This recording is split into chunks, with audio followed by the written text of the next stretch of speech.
Hey guys, ¿cómo están? Welcome to ¿Quién es la Más? A podcast dedicated to recapping the Mexican competition series La Más Draga. Which is available on YouTube.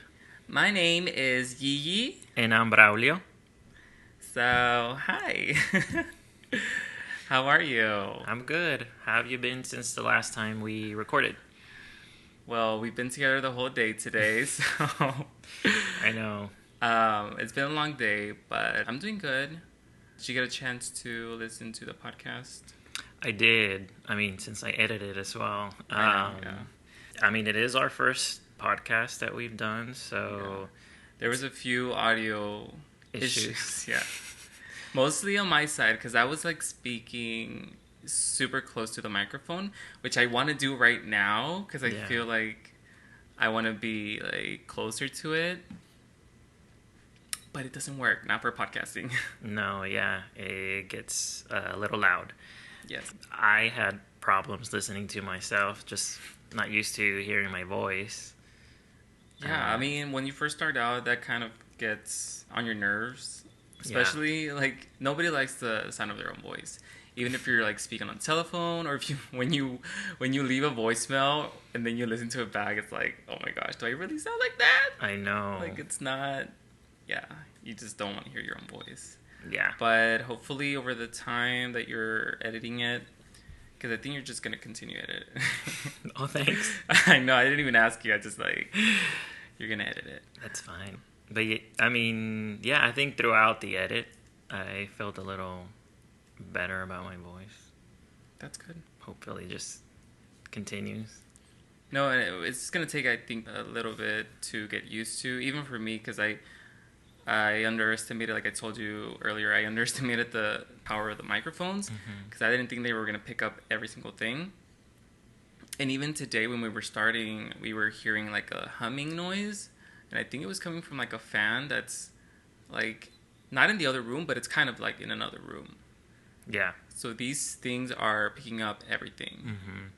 Yeah. I think there was a couple of taps for me the last time too, on the table, or I think I was playing with something and you could hear that. So yeah, we just need to be careful. Yes, we need to get cheaper microphones probably. Okay, so I guess we're going to get into the episode. After the queens meet, Johnny Carmona announces this week's challenge.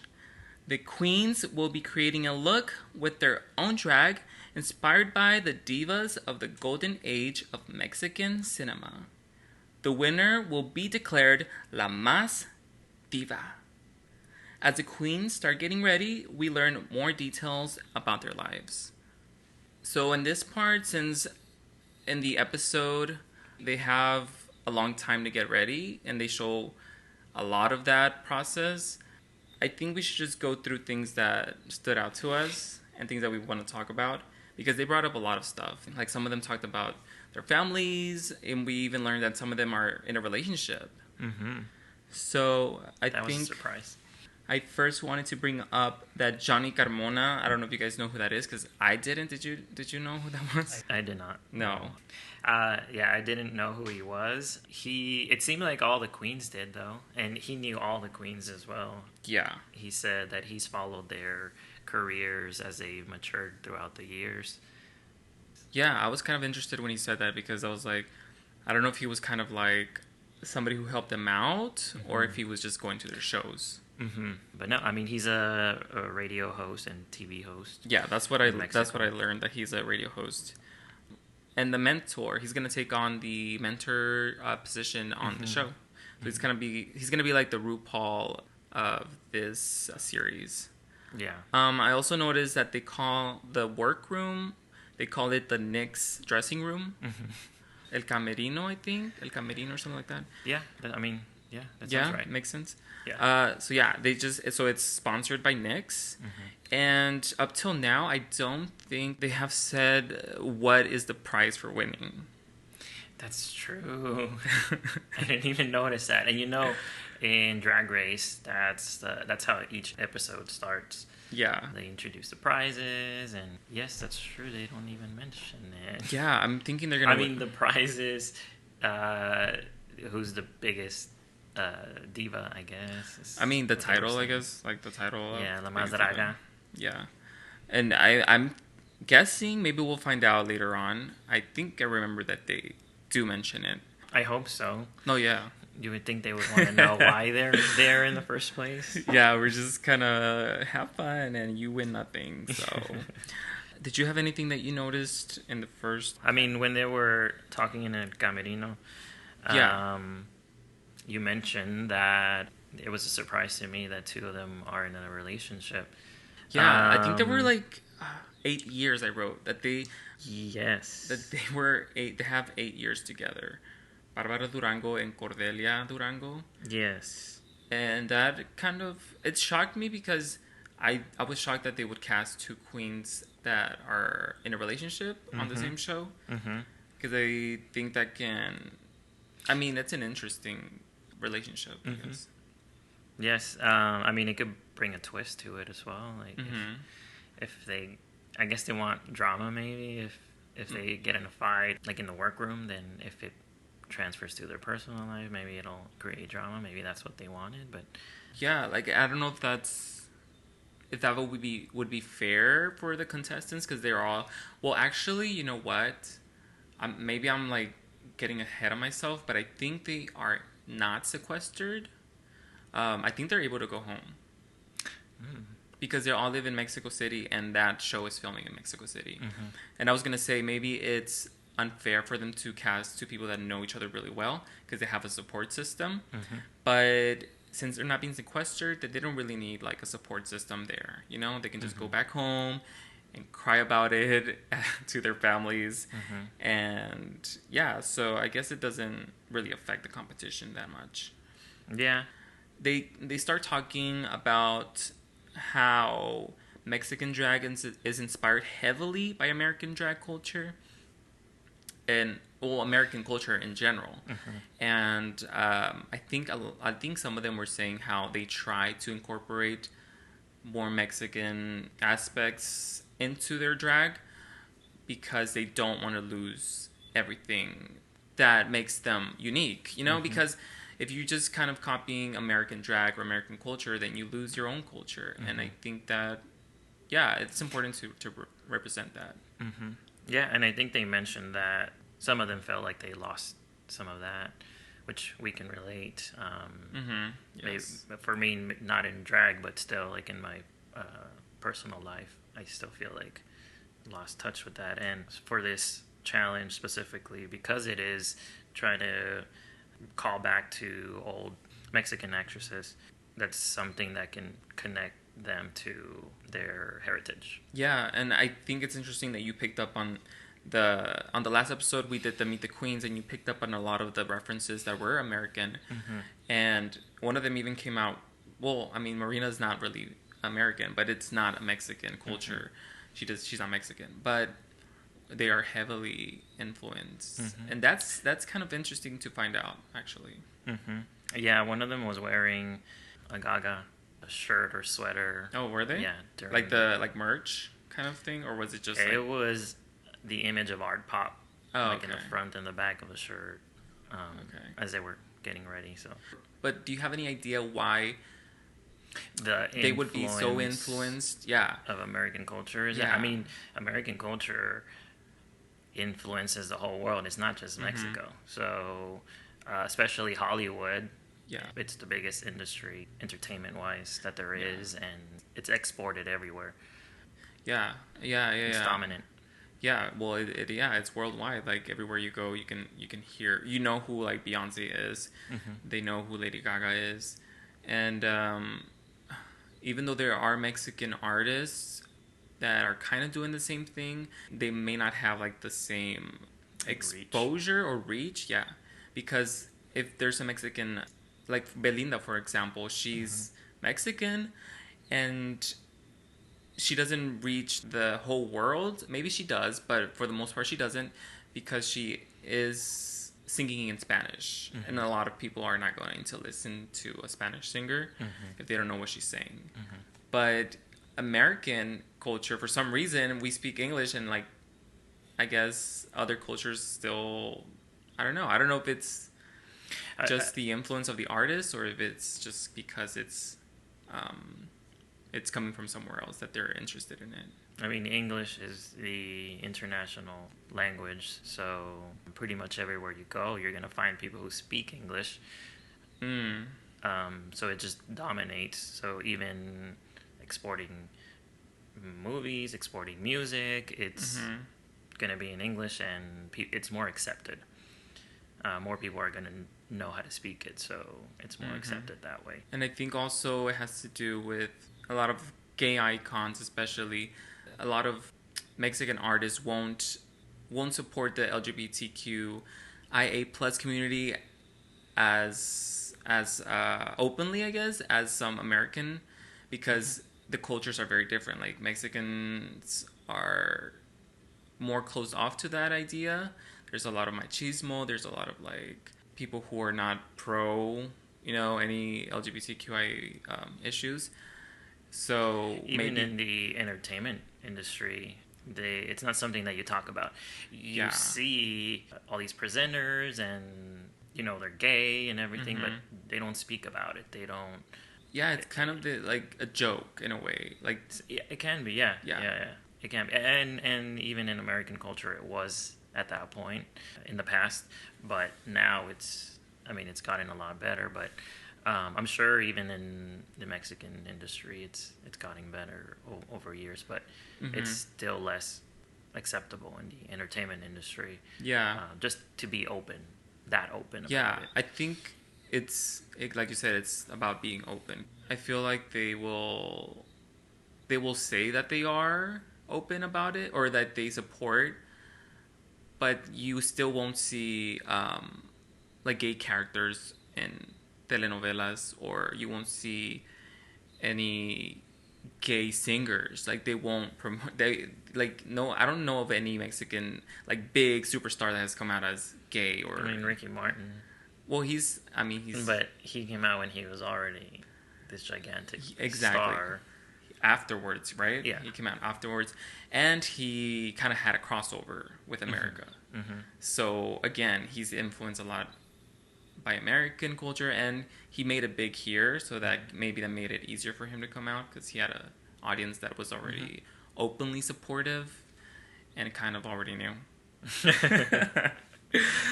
Okay, so moving on. Did you have anything else that you noticed that they talked about? Cordelia did mention. We know that she's married to Barbara, but she did mention that she grew up in like a repressed household. Like her parents were not accepting, and Barbara helped her bring out the feminine side from her. Yeah, I thought that was really touching and let us know a little bit more about her and how her relationship with Barbara is. Did she mention if she like still speaks to her parents, kind of thing, or not specifically? No.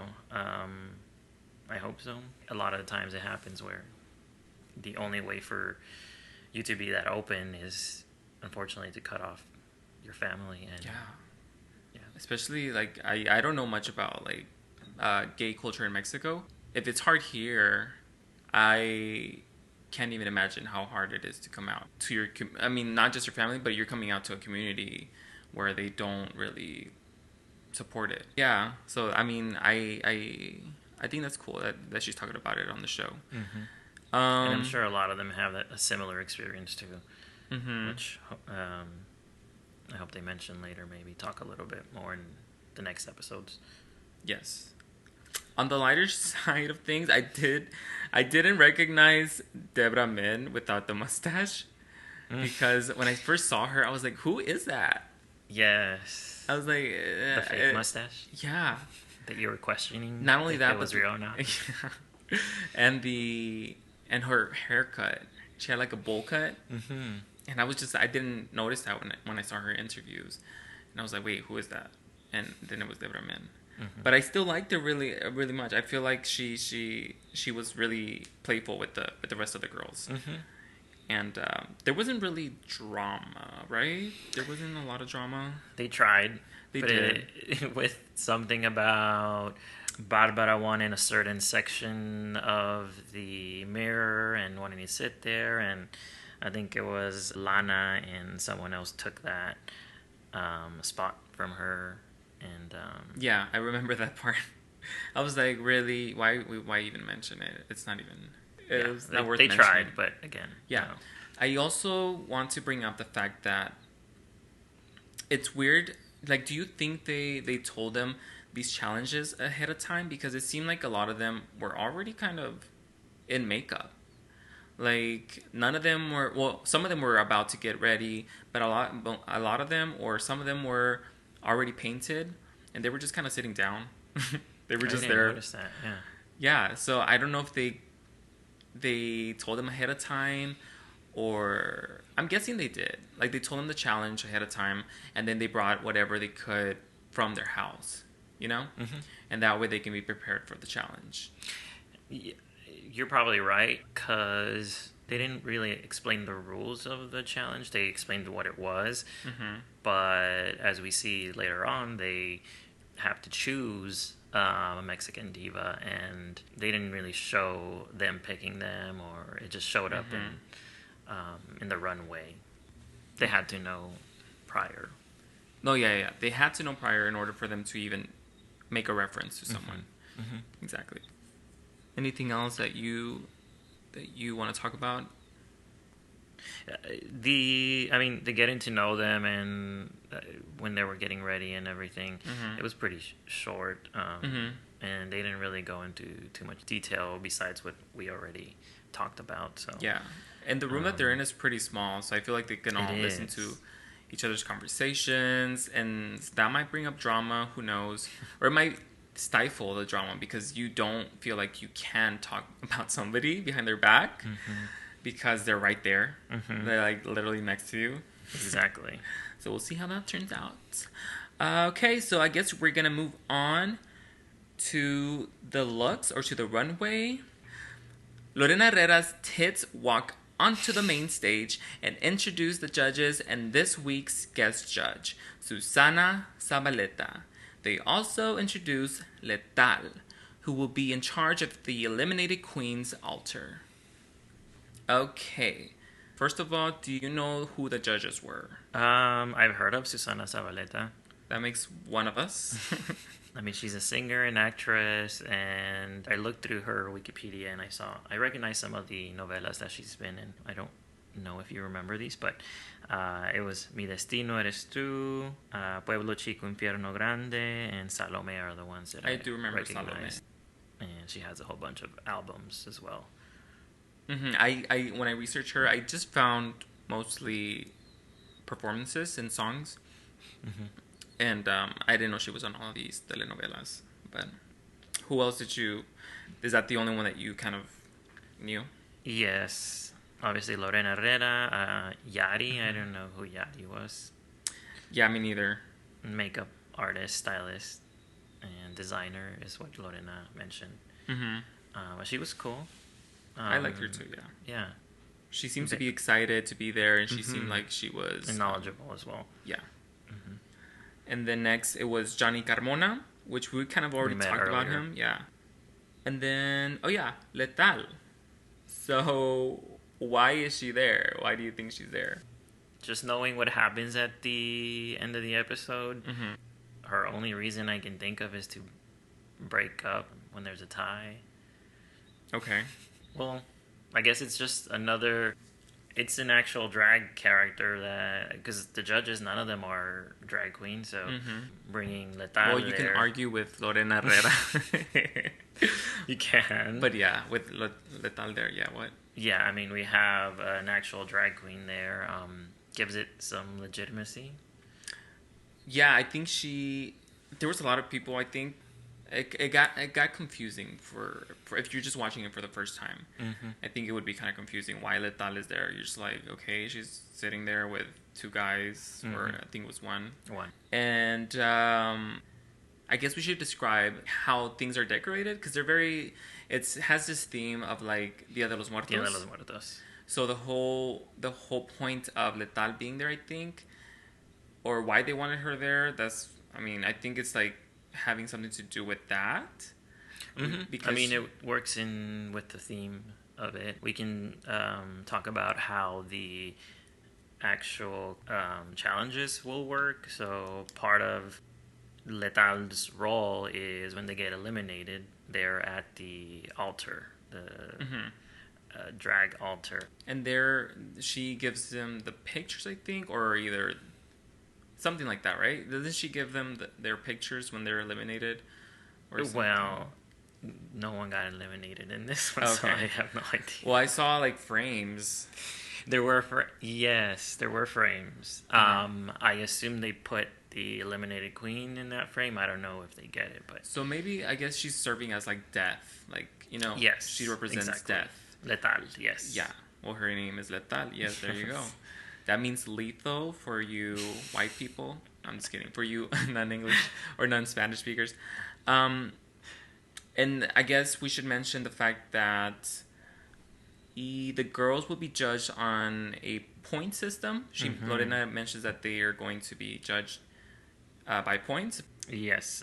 There's three main things that they're going to judge, which is execution, presentation, and creativity. Okay. Again, it's point-based, and the one with the two bottom queens with the lowest points based on the judges' judgment and their expertise are the ones that are going to lip-sync battle. Yeah, and this is interesting because again, they reference RuPaul in... Did she mention RuPaul again? I think she kind of did. Yes, they did. I think both her and Susana mentioned Yeah, RuPaul. So it's interesting that they... Again, we see a Mexican culture being inspired by an American show, which is nothing bad. It's just something that is interesting. And I mean, it's a good format. So yeah, I think it's so worked too. for RuPaul's Drag Race. And I love the fact that I've heard people say that they don't like the lip syncing, the fact that they make queens lip sync because it's supposed to be a lip syncing is a drag queen's like what they do. That's the best thing that they are able to do. So when you make that a punishment, it kind of like it doesn't serve, I guess, the purpose of what drag is. It doesn't really, give them a great platform. But I think I see where people are coming from, but this is a show, and that's gonna make it exciting to put two people who are known to be good lip syncers or at least have done it in the past, and see who can actually like give you a better performance. Yeah, I mean, you can see it either way. Yeah, but I mean, it works. It works for the format. I mean, we've had during All Stars seasons, it's kind of the opposite. So it has that twist of they're trying to lip sync for the legacy. Yes. Yeah. So, I mean, it gives it a positive spin to it. The only thing that with that, some people say online that since they have to eliminate a queen, they're not going to give their best because they don't want to be responsible for sending somebody home. There's always going to be someone who's just not happy with something. So yeah, it's fine. I think the lip syncing is great. It just doesn't. I can see it not working for. I mean, there are queens who are not the best lip syncers, and that's not what their art is about. So it's a disservice to them. But I mean, overall, it's worked. I think it's worked, and it's dramatic as well. Yeah, it's dramatic. It plays well to reality TV. So yeah, I guess we're gonna get into the looks queen by queen. And first up is Debra Men. And she is portraying Pedro Infante. A guy. Yeah. A guy. So what did you think about Debra Men? Debra, I mean, you immediately see she's wearing overalls. and her, should I say signature mustache? Not, I don't know. It keeps Maybe. changing, but she is wearing a mustache now. I mean, in drag instead of out of drag. But she has long, flowy, dark hair, thigh high boots with the overalls. I didn't really like that combination With the overalls and the boots. Yeah, the overalls and the boots. It just seems like two different costumes or two different looks. Yes, they didn't go together. To me, like the only Pedro Infante that I see is the mustache, and that's about it. Like there's, I can't. Just thinking of who Pedro Infante represents is not. She looked more like a plumber to me. That's obviously, what I thought, and she was carrying a hammer. So yeah, she looked more like Mario or something. Yes. And yeah, I didn't really like this look at all. Did you think the makeup was okay? Did you do a good job in that? Yeah, the makeup was pretty. I liked the makeup. It was sparkly and it was kind of natural though. She didn't go over the top with it at all. I think that mustache kind of took the main attention from everything else. Yeah. I mean, I like that she was portraying a man, but I just don't see Pedro Infante in what she's wearing or the makeup. Okay. What are your thoughts? I don't get the reference of the film that I guess she took that look from a certain film, but I haven't really watched a lot of Pedro Infante. I knew his name and I knew that he was an actor back in like the 50s. So I kind of knew who Pedro Infante was, but I don't get the film reference, I think. Because they showed a picture of him and he did have overalls. But every picture that I looked of Pedro Infante, it was him like in a film with like, I don't know, like just like plain simple white shirt or looking like, what's it called? Like a mariachi or just like, kind of like that. Yeah. I didn't get that reference. So if she would ask me like, who am I portraying? I would be like, yeah, I would say Mario. Because she's literally wearing overalls with a striped shirt. And a hammer. And a mustache. I did like the fact that she chose a man. Yeah. I think that shows some guts. That she's not afraid of taking risks. So some things that she can edit is definitely the thigh-high boots. I think you're right. I don't think those go with the outfit at all. And then also I would lose the necklace because the necklace doesn't really go with it either. Like it's this really bejeweled necklace, but you have like these overalls and a t-shirt on.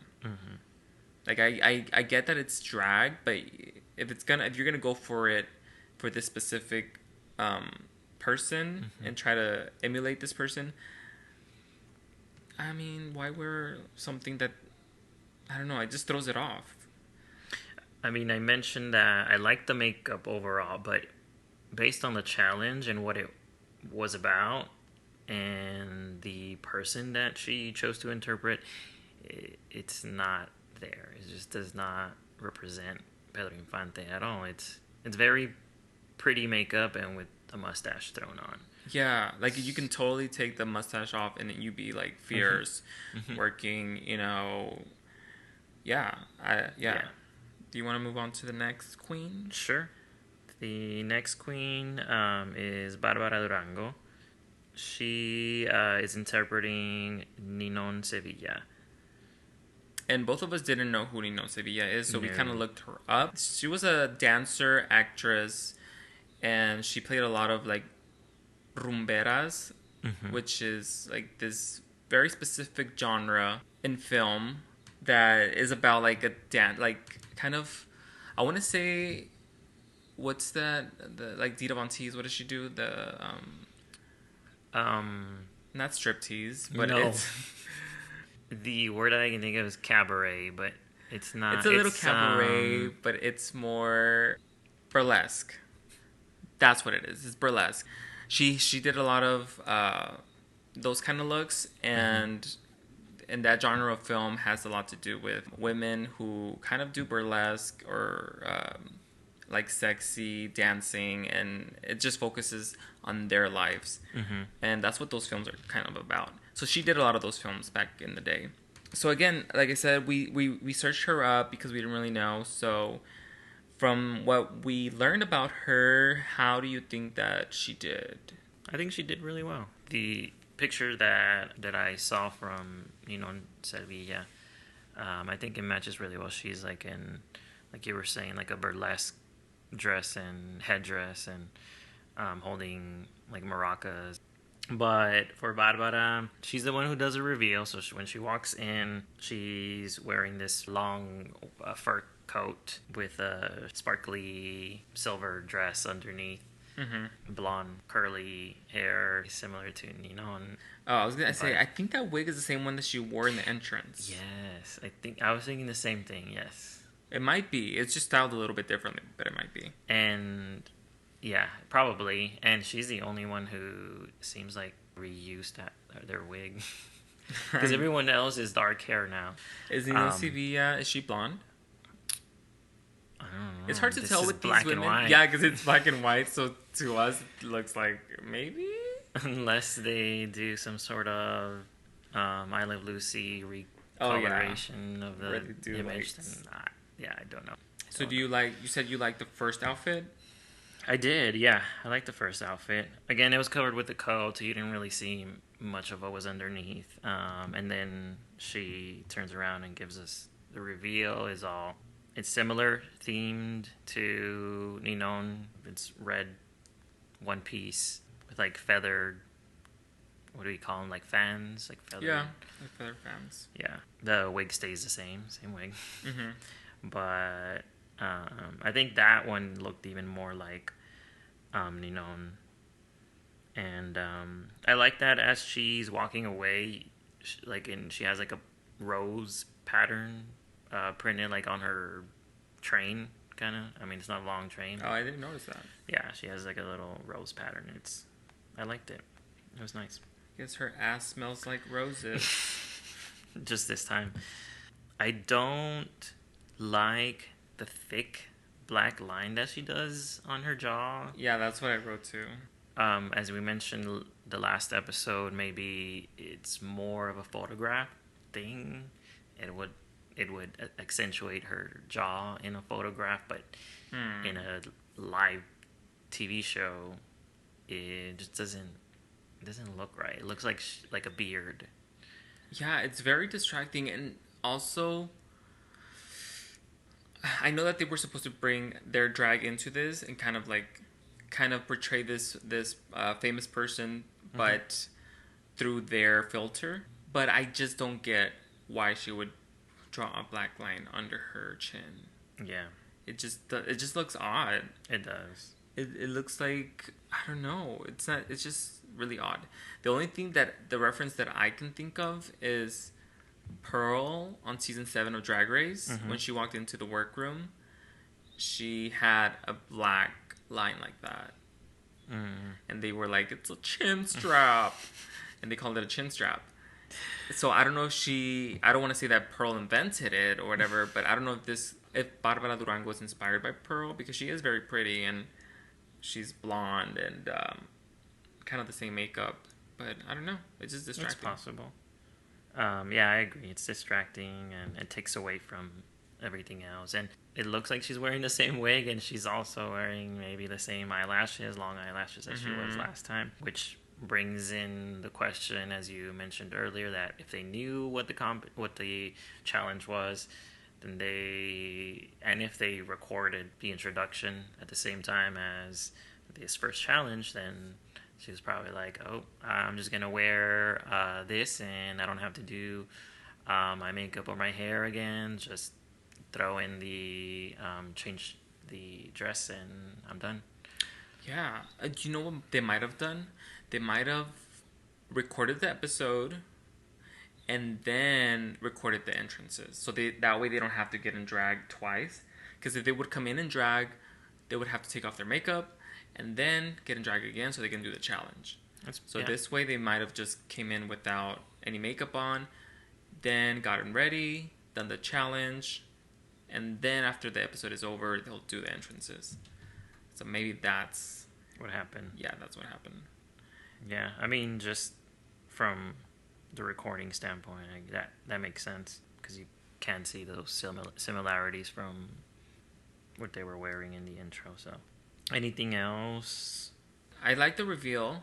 I thought the reveal the fact that she had a reveal was cute, but it could have been a little bit more refined. Like it could have been better because she just kind of like dropped everything and then it was like I didn't have a boom. Yeah, or like take it off sexy, like strip it off or something. I did write that I liked both outfits. It could have been a little bit more rumbera to me. I know that Ninon Sevilla, her costumes, I mean, I'm looking at a picture right now. They're gorgeous. Maybe a headdress. Yeah, would have I think elevated it, and yeah. And maybe this is something I'm gonna bring up, maybe for all the queens, but I think she should have played it up a bit more on the runway. I don't remember her like being high energy and like dancing. I remember her dancing actually. Was she after the reveal, like she got a little bit more walking off the stage. No. She got, when she made the reveal and she went back on stage, she had a little bit more energy, and she had those feather fans and she was waving them around, and I remember her. I think she danced. I wouldn't say she danced. Oh yeah, I would say she moved. But she moved. She had a little uncomplicated routine that she did, and that's it. But like I would have played it up more, like smiled and like given like kind of like a performance. This is your time to fucking bring it to the stage. Like, why are you just gonna take it pretty? And that's what one of the judges mentioned, that they looked scared. A lot of them looked scared. Yeah, which is reasonable, but still, bring it to the runway. Runway. All right, I think we should move on. Okay, so our next queen is Deborah La Grande. She's portraying Tongolele. I didn't know who Tongolele was. Me neither. Again, I love that name though. Yes. Again, she's another actress / dancer, rumbera. Like she was in that same genre. So, what did you think about Deborah La Grande? Just her walking in, I thought she was, just comparing her to the other ones, I thought she seemed to me like she had more confidence than the other ones. And they mentioned earlier how, you know, she has been in the game for a long time, and so she has that experience, and I think that came into play here, which is why, to my eyes, it felt like the judges weren't gonna like her, because she seemed confident about what she was doing up there. You think she captured Tongolele? I mean, in the hair, definitely. Okay, so in the attitude, I don't think so. I thought she was a little bit too stiff. Yeah, maybe stiff, or just the way that she was moving around stage. It wasn't like at a rapid pace. It was very like more flowy, and which does not bring to me someone who like Tongolele would be. She needed a heavier flow.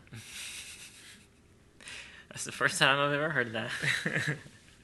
But yeah, and in the dress, I can see the inspiration from it, like the little shredded sleeves, and so I can see that coming from Tongolele. But the color, it was dark and it's black, and I didn't think it was the best color to interpret Tongolele. I would imagine it being something a little bit more obviously colorful and bright and fun. Yeah, I think I agree with you on some things, especially the color. I feel like it's not, like you said, it's not. She looks a little bit gothic in a way. Yes. Bride of Frankenstein. Yeah, actually, yeah, because of the hair. Yes. The hair does look like Tongolele, and I commend her for that, because the last two girls, Barbara and Debra, their hairs could have been with it. Like, it could have been anybody, you know? And I get that Tongolele does have a signature style, so it's easier. Yeah. But it was really nicely coiffed, and it was styled really well, and I really appreciate that. Mm-hmm. The outfit, it looks good, but not rumbera enough for me. It looked like it was just a bathing suit. Mm-hmm. And it was a good looking bathing suit, but not for this challenge. For this challenge, she just needed a little bit more rumbera, maybe add some beads to it, some fringe or something to make it like more of a dance costume where when you're moving it kind of like flows with you. Again, heavy flow. I did write that I wish she would have changed her makeup a bit. Again, I don't hate her makeup. Okay, here it is. Here's my problem. I have a pet peeve when drag queens don't change their makeup for different outfits. I'm not saying they have to change it severely to where they look like a different person, but at least play around with either the colors or the shape of your eye, or just making it a little bit softer to kind of go with the outfit.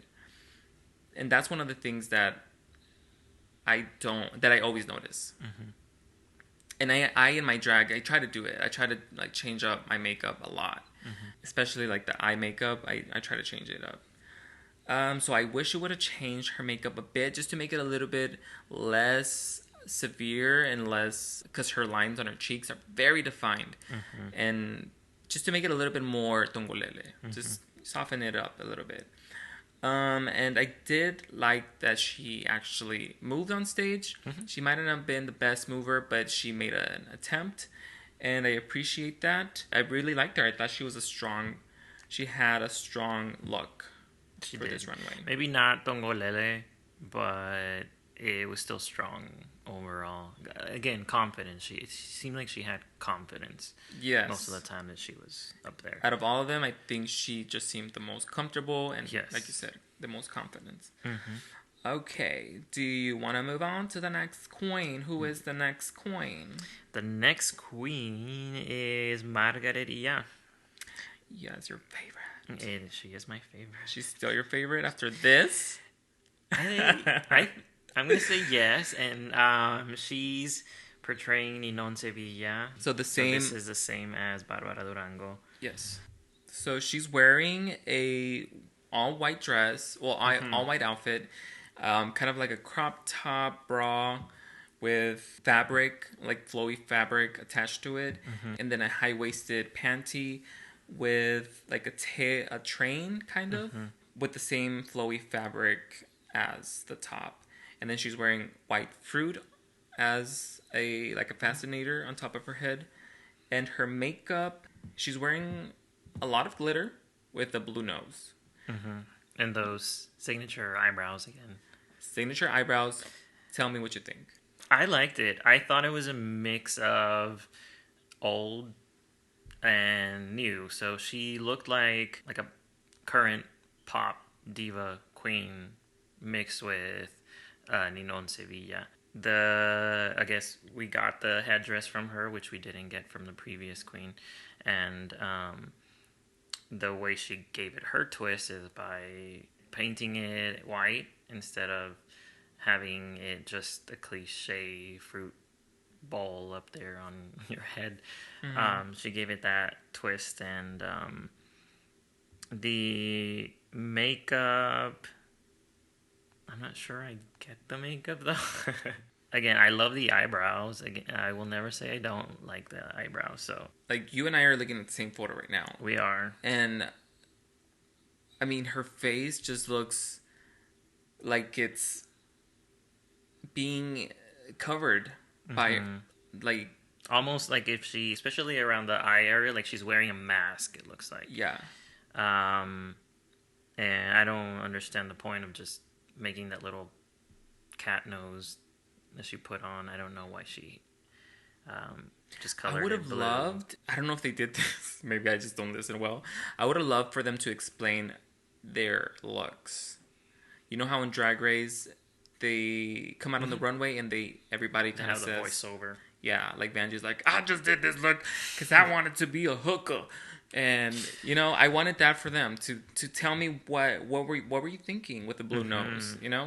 I wanted to know. I mean, yeah, I agree with that. I don't think they did it. Maybe I didn't listen either. But I mean, even if you try to explain that, like looking at it, it just that blue nose does not make sense to me. Okay.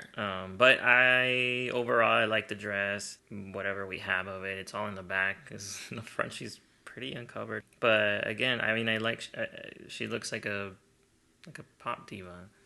Okay. I'm gonna agree with some points that you made. The makeup, again, yes, it looks pretty. Doesn't make sense, especially the blue nose. I just don't get it. Mm-hmm. I wish you would have explained it to me. I wouldn't call this look bad. It's just the fact that we know what this is supposed to be. It's supposed to be a look inspired by a diva from Mexican cinema, and she chose Ninon Sevilla. Mm-hmm. So give me Ninon Sevilla, and I know that it has to be filtered through her drag. Yes, and I really think she did that, though. But give it to me where I can look at it and be like, that is Ninon Sevilla. And who's Ninon Sevilla? I don't even know. But I'm still going to judge her because that's what we're here to do.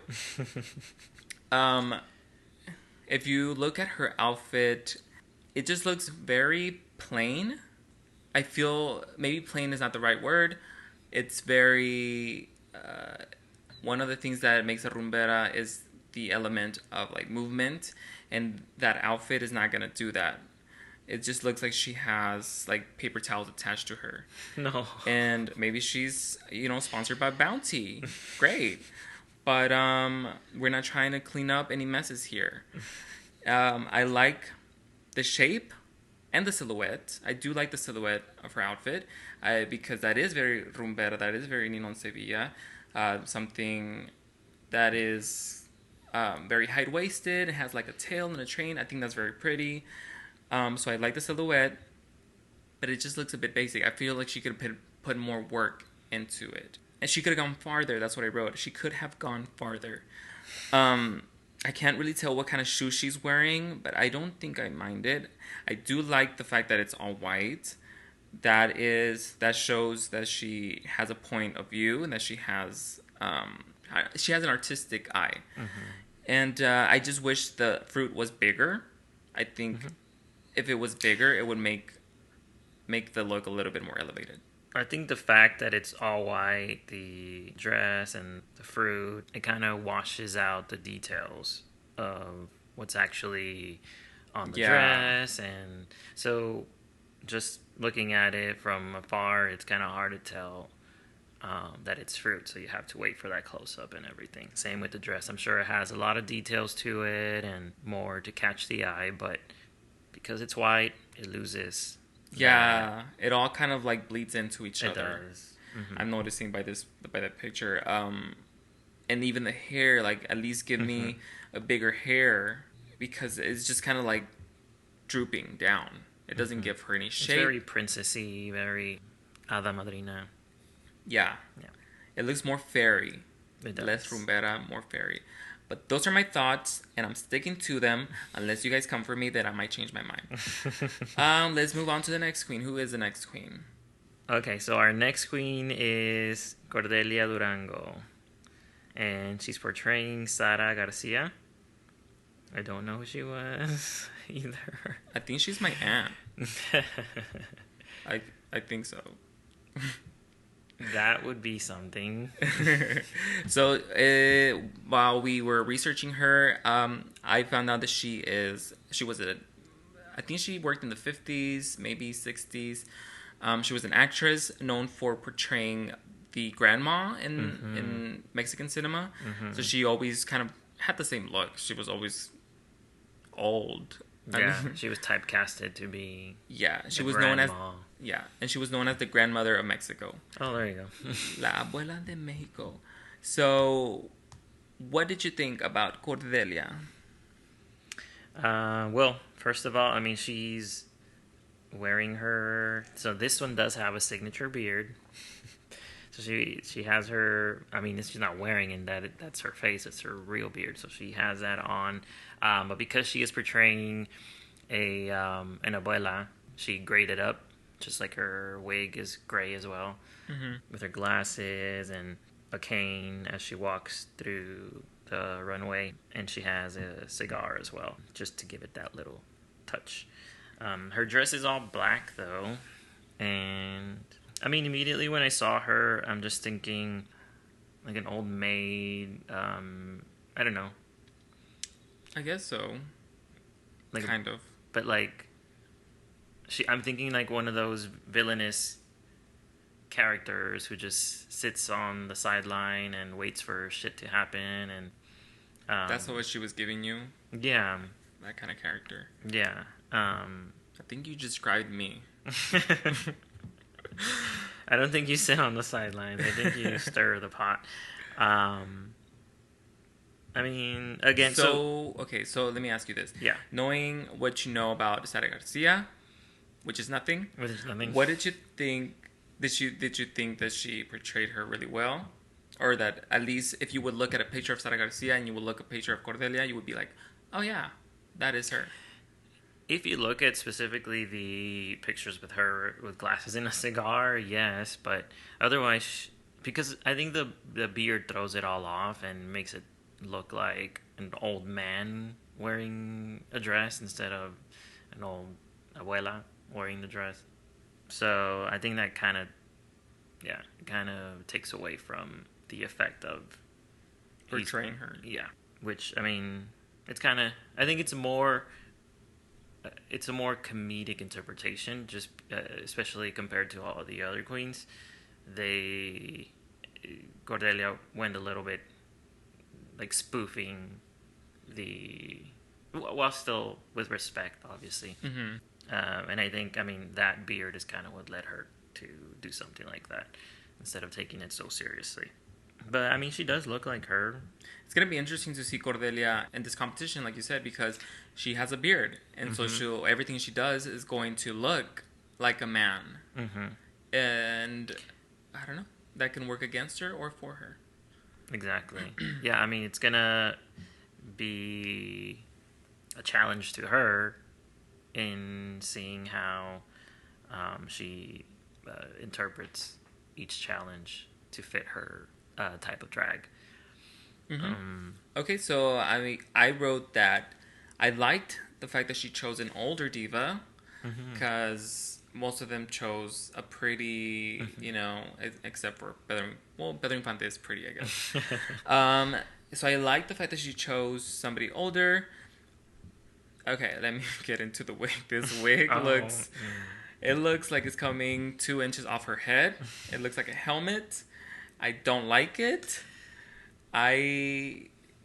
No. This is blasphemy for Sara Garcia. It is just bad. The wig is just bad. I don't like it. Her makeup, I wrote that I like that she changed it because she even drew on wrinkles. She did. They're kind of hard to see though. They are, but you can spot them there. Yeah, and I do, like I said earlier, when I went into one of them, I wrote that I like the fact that when queens change their makeup, and I really, really appreciate that.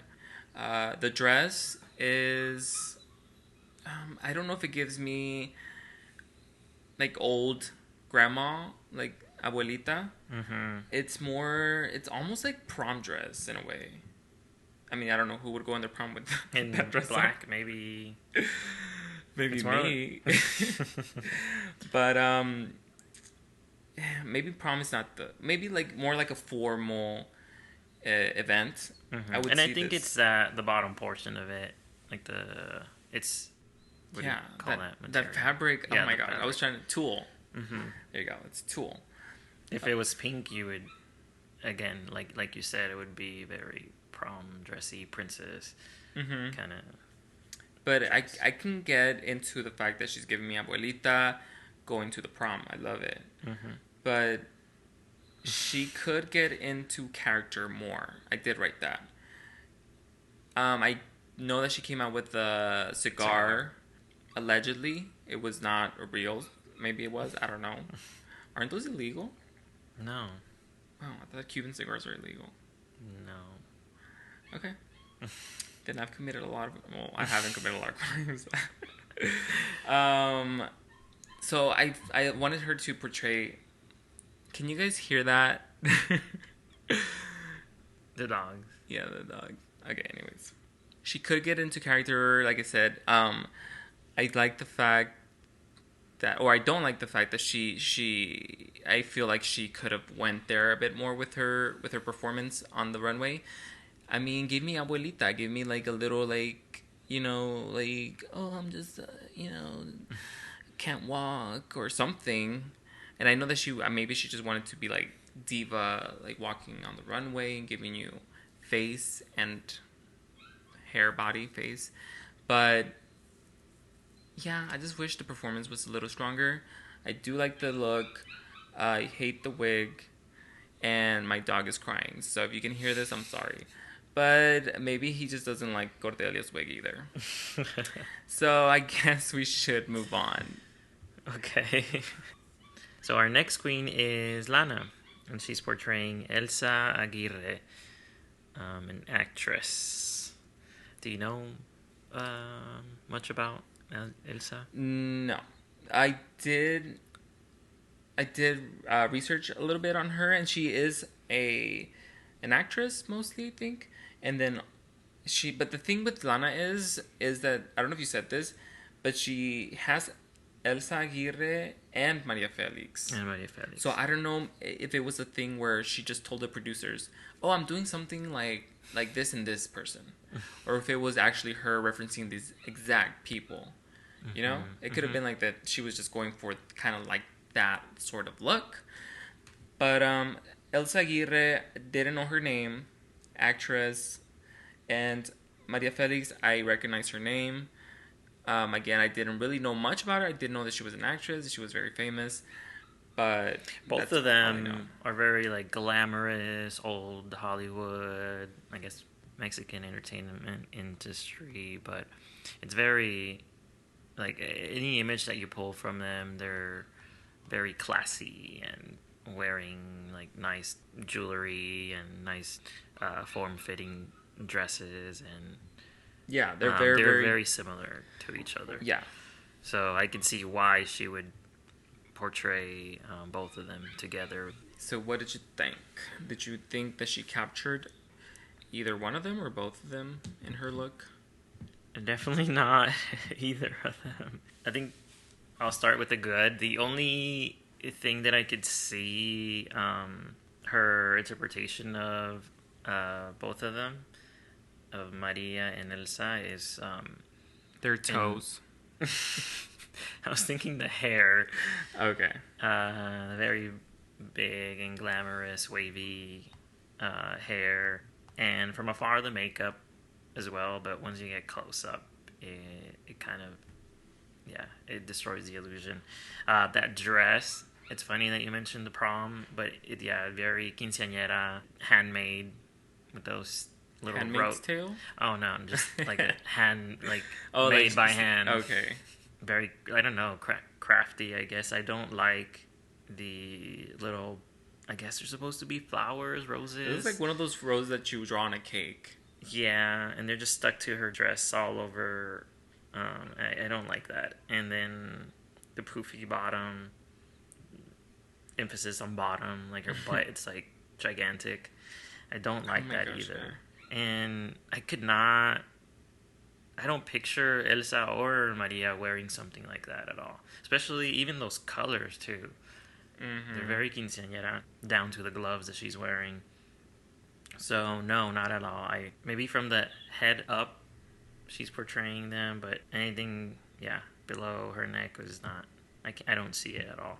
Okay, and then for me, my notes were very similar. The dress and the makeup aren't cohesive again, and I had this note for her, I think, at the last time, that it seems like she doesn't pay attention to her makeup when she's thinking of a look or the dress. If you're going to wear a dress like that, why are you going to wear such dark makeup that makes you look gothic? It doesn't go. It doesn't portray any of the actresses at all. They would never wear black lipstick. And again, they are supposed to like filter through their drag, but this is also a challenge where if you tell me that this is a portrayal of Maria Felix, I'm supposed to be like, oh yeah, I already know because I saw her. Like, I see what she's trying to do. Instead of me trying to be like, well, who is she portraying? Like, no. Yes, she does have to stay true to her drag, but also portray the actress. And she didn't do that. And I did write that the hair looks nice. The dress looks like a ball gown instead of like movie siren. You wouldn't see like a movie actress going to anything wearing this unless they're portraying a homeless person, maybe. No. No, I'm just kidding. And the gloves are just not cute at all either. It's just all a mishmash of different things. It's all wrong. Like the colors, the roses, the gloves, the structure of the dress. It just doesn't, none of it goes together. The positive, like I said, from afar, I think the hair and the makeup look good together. Once you get up close, you see the dark eyeshadow, dark lips, and it throws off that illusion. And here's the thing. Does the makeup look good? Yes. But for this look, no. Her makeup looks gorgeous. If you, like, we have a picture of her close-up. She looks gorgeous. Mm-hmm. But does it go with Maria Felix and this? What is this supposed to be? No. Mm-mm. So that's what we're judging her on. We're not judging the fact that she does certain kind of makeup. But yeah, like, it's just, I think she just missed the mark. Mm-hmm. She missed the mark for me. Same. Okay, so let's move on. Let's move on to the final queen, actually. The final queen, yes. So the final queen is Eva Blunt, and she's portraying Tongolele, again, just like Deborah La Grande. She's wearing a very revealing two-piece kind of bikini. To me, it was very, like, gypsy, what she's wearing, or the way she was moving too. It was a little hips don't lie when she was walking up to the runway. The signature hair is there with the white streak, so that gives us a clue to who she's portraying. As far as what she's wearing, I mean, there's not much of it, but I can see the tongolele in there though, okay. Especially in the movement as well. Yeah, I mean, I think she gave it more attitude and connected her piece to Tongolele. I mean, what do you think? Pretty similar. I did like. I wrote the hair looks good, but it needed a little bit more sculpting. Mm-hmm. It just looked almost like an afro. Mm-hmm. Like it looked very frizzy. It did, and it wasn't pretty. But, I mean, it looked good because it looked like Tongolele. It just needed a little bit more work. Mm-hmm. And this was... What did she wear last time? Eva Blunt. Oh, yeah. This was the one that we said that she really knows. I felt like she had a point of view. Mm-hmm. And I do think she still does that. Yeah. Because she's still serving me, like... sexy, and that's what she says she was. Exactly. I think she's still portraying herself in this look. Yeah, and the makeup, I think it needs a little bit of work, but it looks pretty. It's a little tame, I think. Yeah, a little tame. Maybe if she would have given me like a bolder lip or something, just so it stands out, because right now it just looks like she's not wearing any lipstick. But but I like the makeup. No, it looks beautiful, and it actually looks like a rumbera. It looks like a costume a rumbera would wear. If you look up some of these actresses that we mentioned, they had a lot of costumes kind of like this, like very revealing, and she seems to have jewels that will move around with her when she's dancing, and that's what a rumbera I think would wear. She could have served it more on the runway, though, as a presentation. Again, you're portraying a dancer here. Dance. I mean, at least watch videos of her dancing or something, and like try to mimic them or learn some of the moves. Just, go for it. If you're gonna do it, go for it. And she didn't do that all the way. So that was my issue. But I think she's actually one of my favorites, except for the hair. But she's one of my favorites for this challenge. Yeah. Yeah, I agree. I think overall she did really well. Again, just like you, the hair is a little poofy, but the tongolele is in there, so I can see her reference. Yep.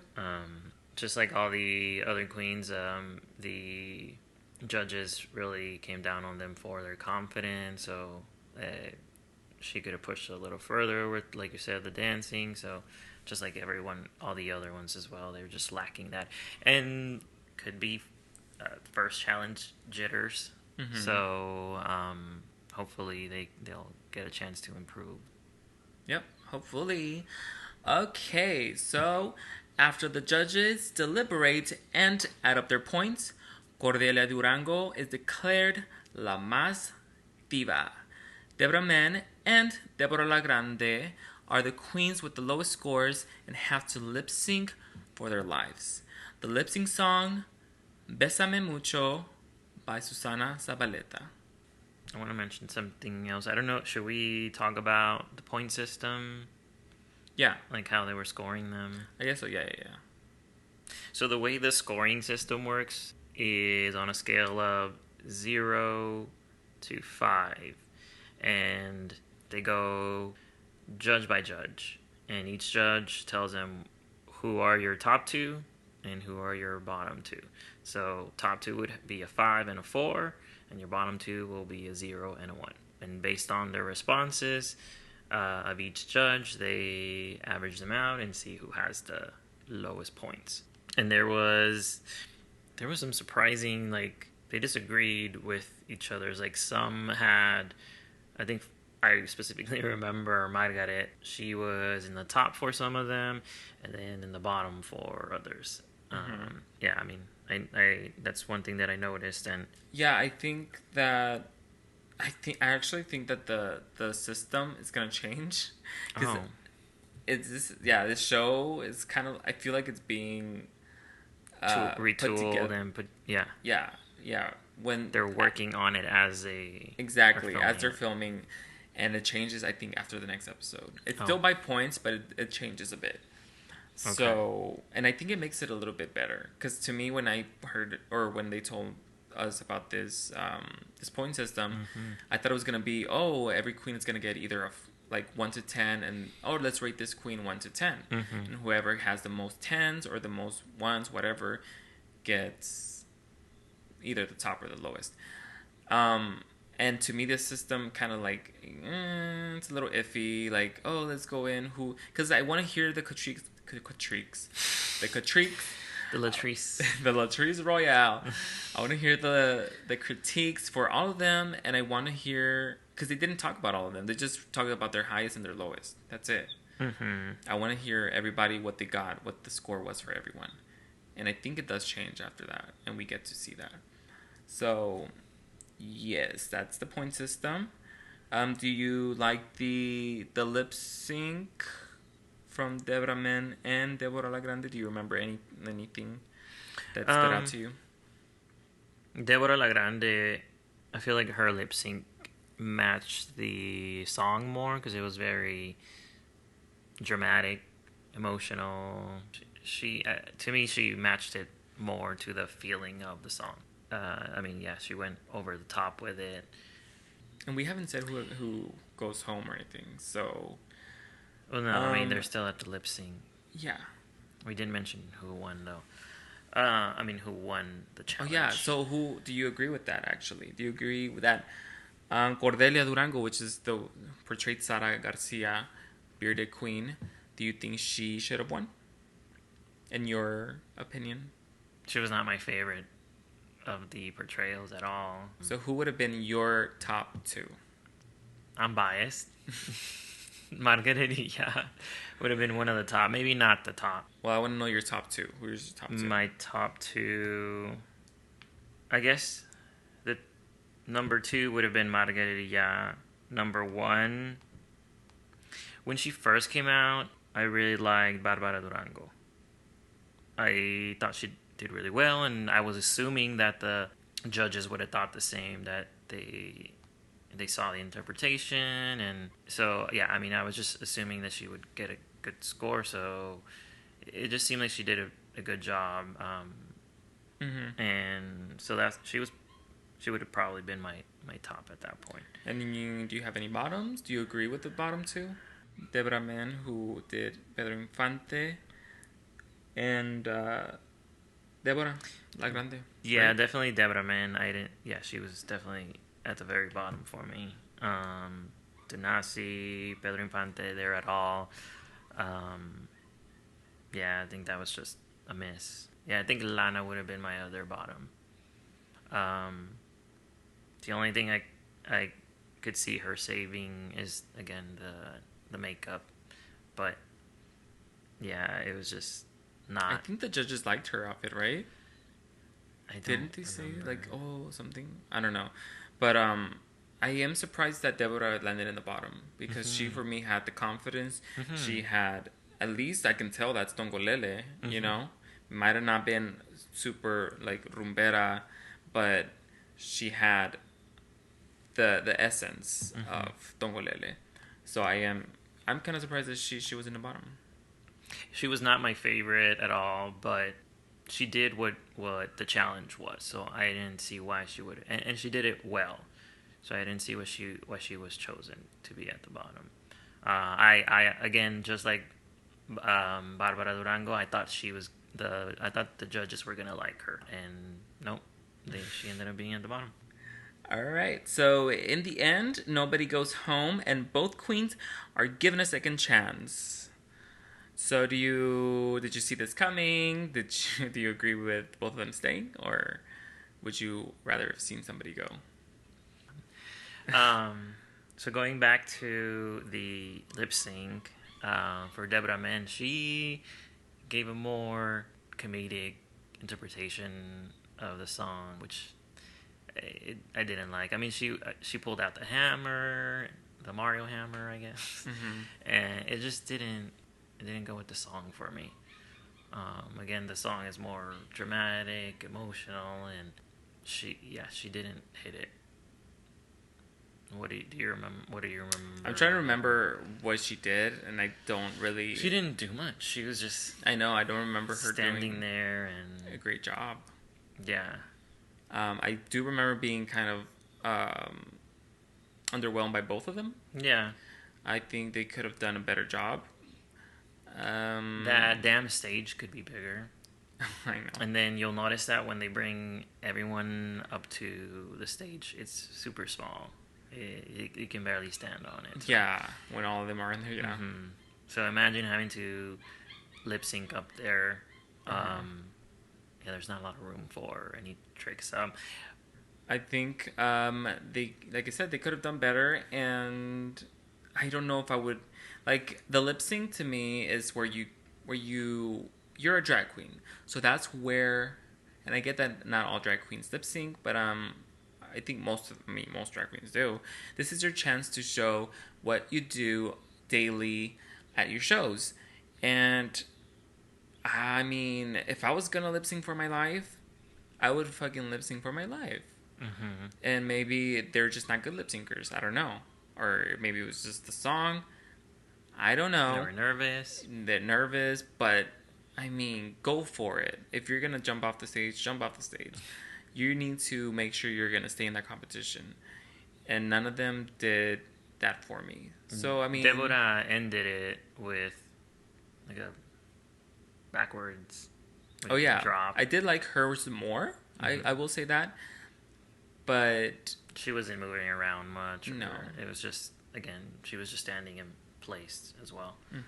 So yeah, there was not much of a performance there for either of them, and I don't know if it's because the stage is small and we mentioned nerves, but they might have told them even like, oh, just stay on one place because we don't have the cameras and the budget to like.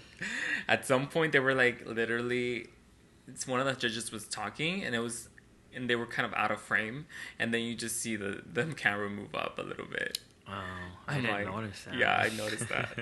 So then maybe they just the cameras. They Yeah, I told mean them not it to is a move. low budget show, so they don't want to have to do too much editing.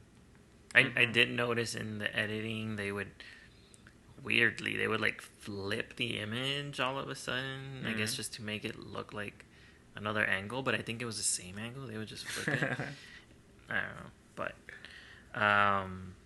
yeah, I mean we'll see for the next lip sync and see if it's a similar thing. If it was just them as just to kind of, I mean, if they're not good at lip syncing, or if it was the show itself creating some sort of restrictions because of the low budget, or we'll see.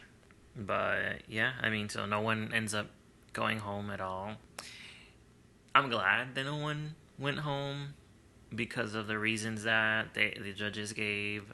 We haven't really gotten to know them much. We haven't gotten their stories yet told, so I'm glad neither of them went home. I think they noticed that they were nervous about the challenge being their first challenge, and they wanted to give them another chance just to prove themselves and shake off the nerves.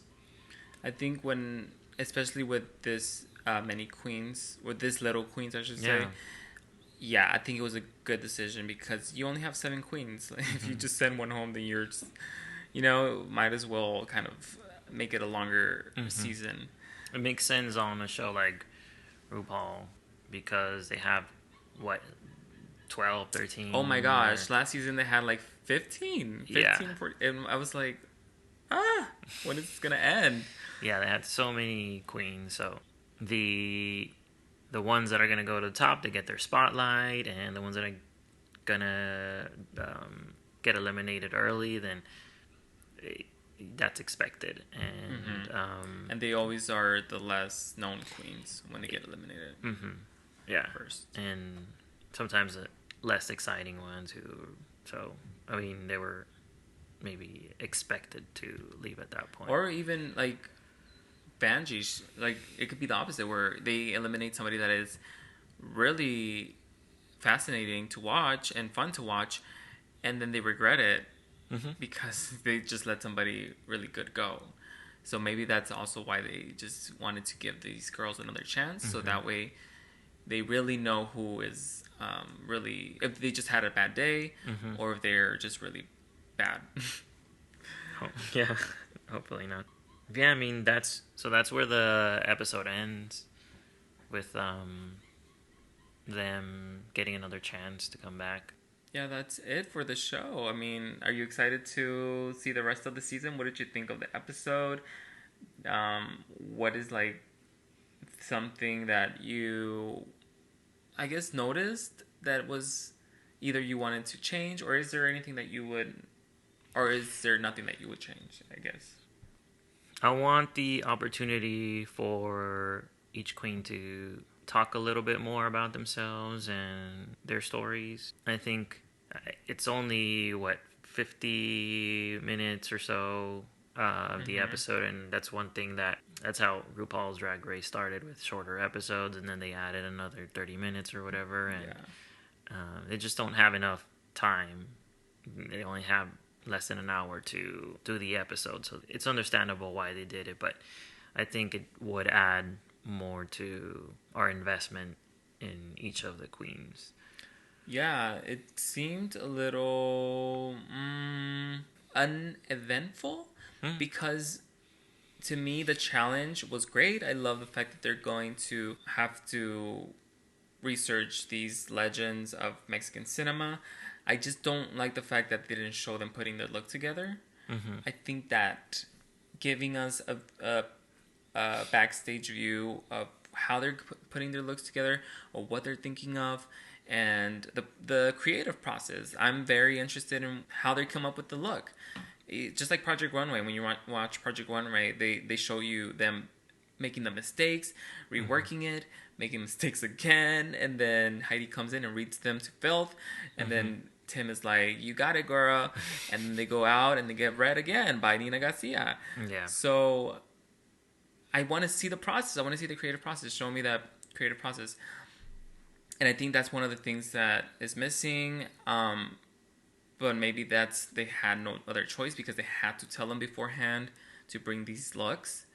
And also the challenge, it was a look. That was the challenge. So there was no way for us to get to kind of know the queen through the challenge because they're just putting a look together. Yeah, it wasn't focused on them. It wasn't about them. It was, yeah.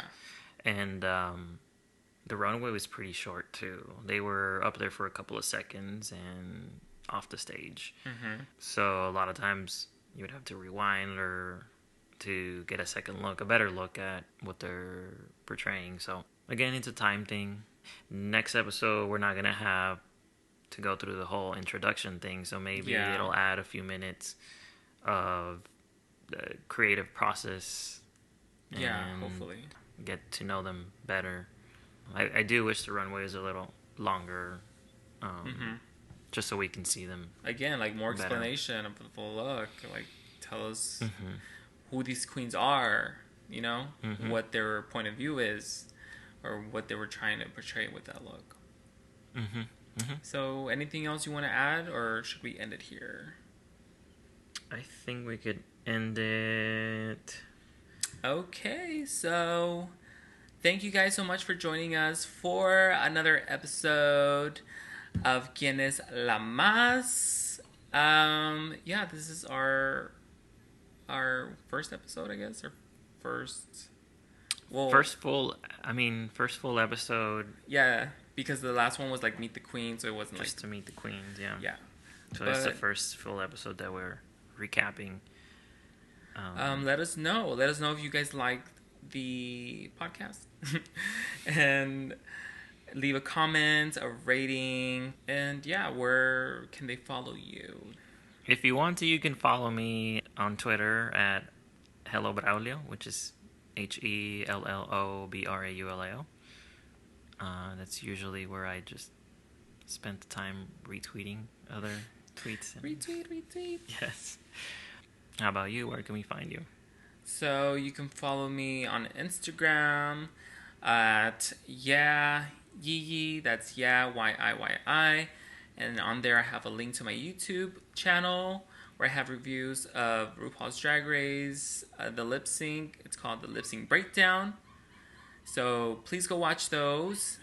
And yeah, you can follow me on Instagram. So thank you guys so much. We love you. And we'll see you next time. Now let's go feed the dogs. I know. Bye. Bye.